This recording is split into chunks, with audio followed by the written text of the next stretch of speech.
Hi, 10th grade. This is your one grammar sheet for the week. And what you're doing in these two paragraphs is finding your clauses and then tell what you think it's acting as. Is it a noun? Is it an adjective? Or is it an adverb? Okay? So you have lists of different types of words that introduce noun clauses, the adjective clauses, your adverb clauses, and you're going to find that you will have several that overlap, okay? Some of them don't, but you'll see most of them do. So for you want to see what it's doing in your sentence, okay? Other things you can look for: where is it in your sentence? Is it after a verb? Is it after a noun that it modifies? Is it after an adjective that it modifies? That can also help you, okay? Because remember, for adjective clauses, most of the time they're always going to modify a noun right in front of it, okay? So if it has a verb in front of it, it can't be an adjective clause, okay? For a noun clause, is it the very first thing in your sentence? Without a comma, then it's your subject. That can be a noun. Does it have a preposition in front? Okay. Also for a noun clause, something that overlaps with adverbs is that they can both follow verbs. Okay. So if it's going to be used as a direct object or a predicate nominative, it'll usually answer the question what. Okay.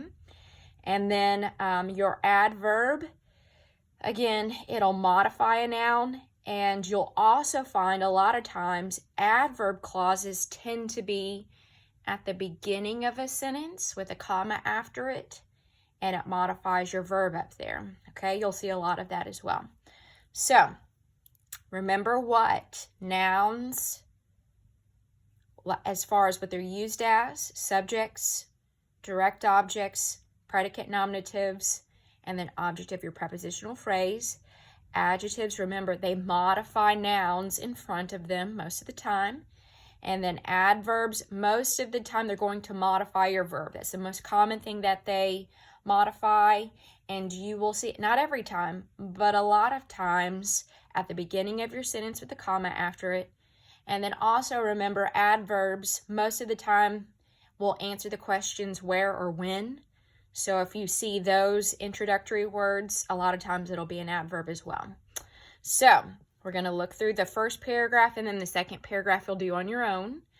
So your first sentence says, "This is the story of Louis Braille, the Frenchman who invented a system of reading and writing for people who cannot see." So we are looking for our introductory words. And remember, you'll have a subject and a verb inside your clause. So I see the same introductory word twice. So we're going to start with who invented a system of reading and writing for people. And then we have another one, who cannot see. Okay? So who invented the system? We look in front. We've got a noun in front. Did the Frenchman introduce the system or invent the system? Absolutely. So if it's got a noun in front that it tells you more about, adjective. The second one, who cannot see? Who cannot see? People. So if it modifies a noun, adjective. All right, number 2. When Louis was 3 years old, he was playing one day in his father's saddle shop. You see that WH when, comma in the front, we're underlining it. So when Louis was 3 years old was telling you when he was playing. So if it modifies your verb, it tells you when something happened. Adverb. Number 3. While he was trying to pierce a piece of leather with an awl, the tool slipped and struck his eye. So we've got the WH. We have that a lot. While he was trying to pierce a piece of leather with an awl.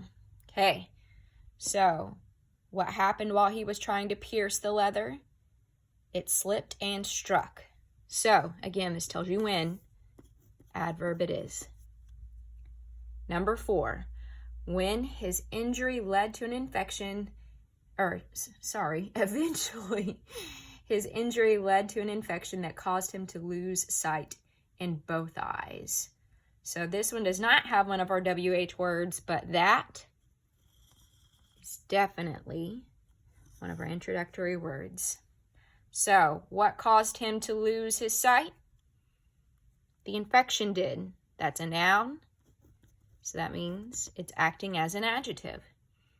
At the age of 10, Lewis asked whether he could attend the Royal Institution for Blind Youth in Paris. We've got whether. It's after our verb, so I go all the way to the end. Okay? And it has a verb in front. So it can either be a noun or an adverb. So if you look at that, first ask yourself, does it answer the question what? Does it tell you what he asked? Hopefully you're saying yes. So if it answers the question what to your verb, then that means this is acting as a direct object. So that means this one is acting as a noun. Sentence 6. He was sent to this school where the students learn to read by feeling letters formed with twigs. We've got that WH. It's after my verb, so it goes all the way to the end. Okay? And where the students learn to read, where do they learn to read? School. It's got a noun in front. Adjective it is. Number 7, the school had only 3 books, which were printed in large raised letters. Got the WH, which were printed in large raised letters. What was printed in those letters? The noun in front, books. Adjective, it is. All right, just a couple more. Number 8, because each sentence took a page or two, the book contained only a few paragraphs. Got one of our introductory words, one of our conjunctions actually, up here. Okay. And because each sentence took a page or two is telling you why it contained only a couple of paragraphs. So if it's modifying my verb, it's a subordinated conjunction. Adverb it is. Okay, and number 9, Lewis was disappointed when he tried to use the books. The WH, when he tried to use the books. So when he tried to use the books is telling you when he was disappointed. Okay, so this will be an adverb. And then 10, what Lewis wanted was a way to read more easily. Sorry about that. So we've got the WH, what he wanted. We got to stop there. So outside of it has its own verb. And then this one, it's at the beginning, but you'll notice no comma. So if it's at the beginning, no comma, that means it's used as my subject and it's acting as a noun. So again, remember to look back through your introductory words. Most of them start with WH, but not all of them. And you have your subordinating conjunctions you can look back at. But remember, look what's around it, okay? You'll notice a trend. A lot of adverb clauses, if you have adverb clauses at the beginning, they have that comma at the end, okay? If you have it at the beginning with no comma, you know it's your subject. And then look in front of it. Does it have a noun in front that it's modifying? You'll notice most of them that have a noun in front of it, they're used as adjectives. And again, anytime you got a question, just shoot me a text or an email. I'll be glad to help you.